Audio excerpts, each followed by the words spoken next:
Everyone had to carry gas masks, and a blackout was introduced. The British Army began to deploy its 100,000-strong expeditionary force to northern France. French troops did advance a little way inside the German border, but they refused to move beyond the protective cover of artillery range. The initiative was still firmly in Hitler's hands, and he at least knew precisely what he was going to do next.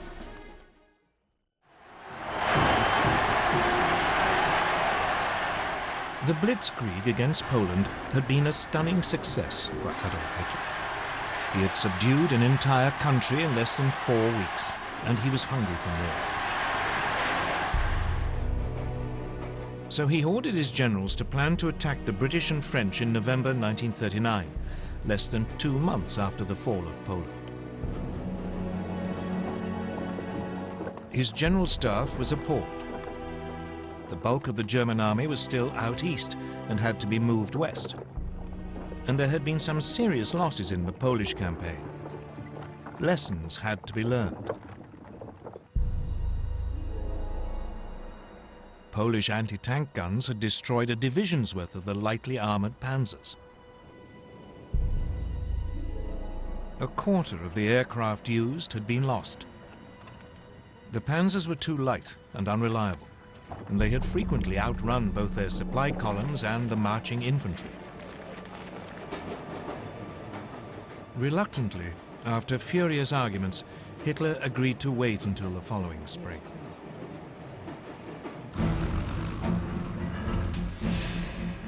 Meanwhile, his enemies were also learning lessons. Britain had thought that bombers would be a key weapon in the coming conflict. But when on September the 4th, Britain's Royal Air Force made a daylight raid on German shipping, 7 of the 30 bombers were shot down. It soon became clear that this wasn't a one-off misfortune. In some raids, over half the aircraft were lost. British bombers just weren't up to the job. So the RAF switched to night raids, and they decided to drop not bombs but leaflets, so as not to provoke retaliation.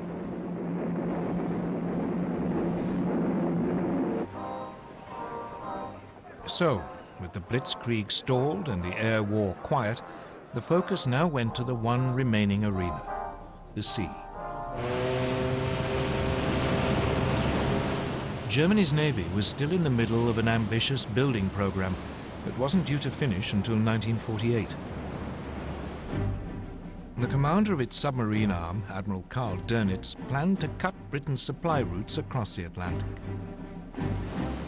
For this, he wanted 300 ocean-going submarines, but he had just 38. Nevertheless, Dönitz ensured that all available U-boats were at sea on September the 3rd, the first day of the war against Britain. That evening, believing it to be an armed merchant cruiser, U-30 sank the liner Athenia without any warning.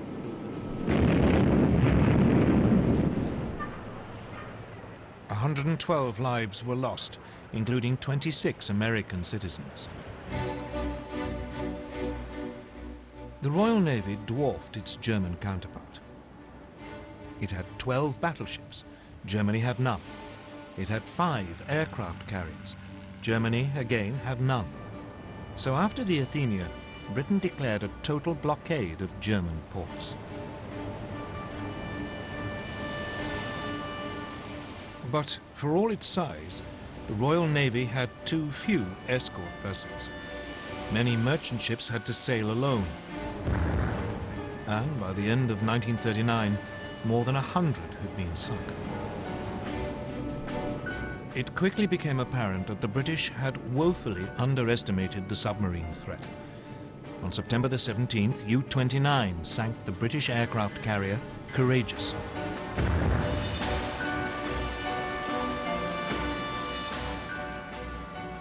On October the 14th, the battleship Royal Oak was sunk when U-47 slipped through the defences of the British main fleet base at Scapa Flow in the Orkneys. Meanwhile, Germany's small surface fleet had also been unleashed against the sea lanes. In the North Sea, the battle cruisers Scharnhorst and Gneisenau intercepted a convoy on November the 22nd.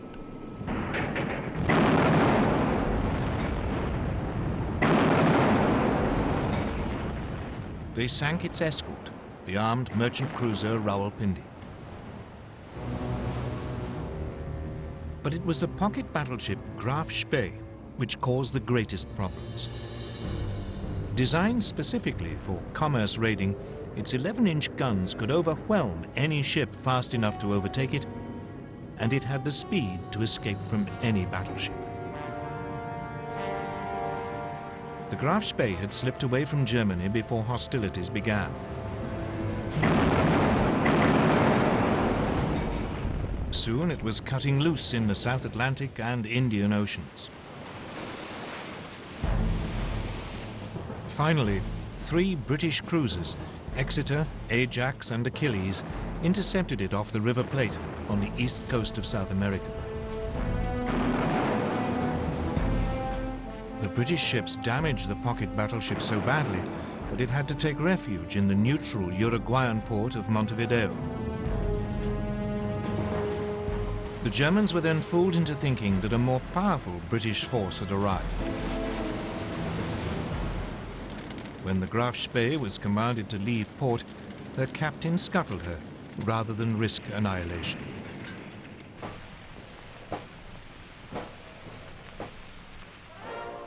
Back home, the Royal Navy crews were feted as heroes.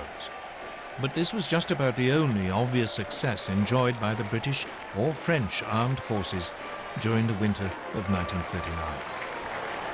Though the British did enjoy one secret victory in the technological war, which was to prove vital.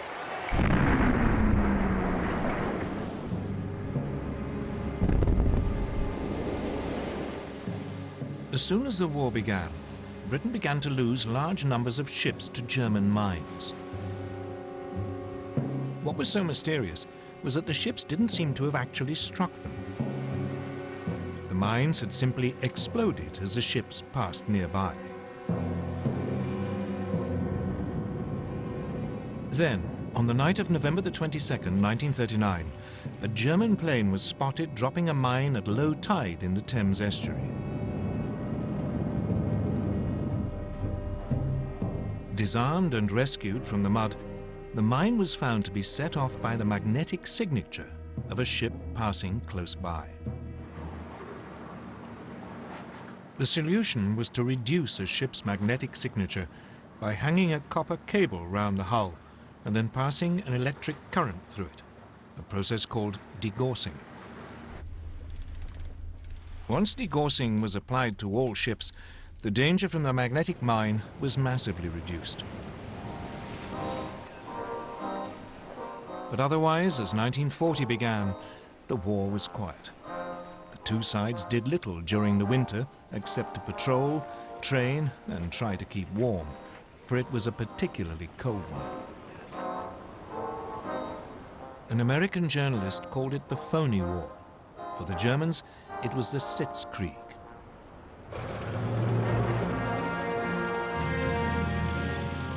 In the spring, the British Expeditionary Force took up its position towards the left of the front on the Belgian border.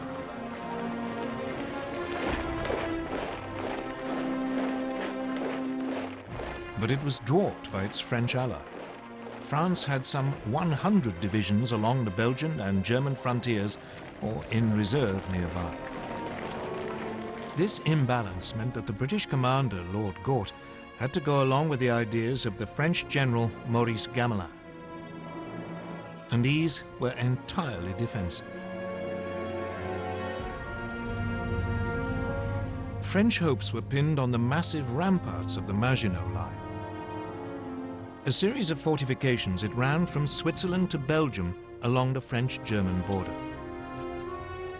The Maginot Line was considered to be completely impassable and would ensure that French territory remained safe.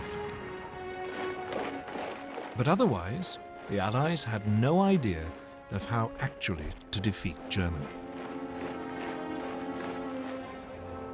Instead, they brought up their forces and prepared for a repeat of World War I.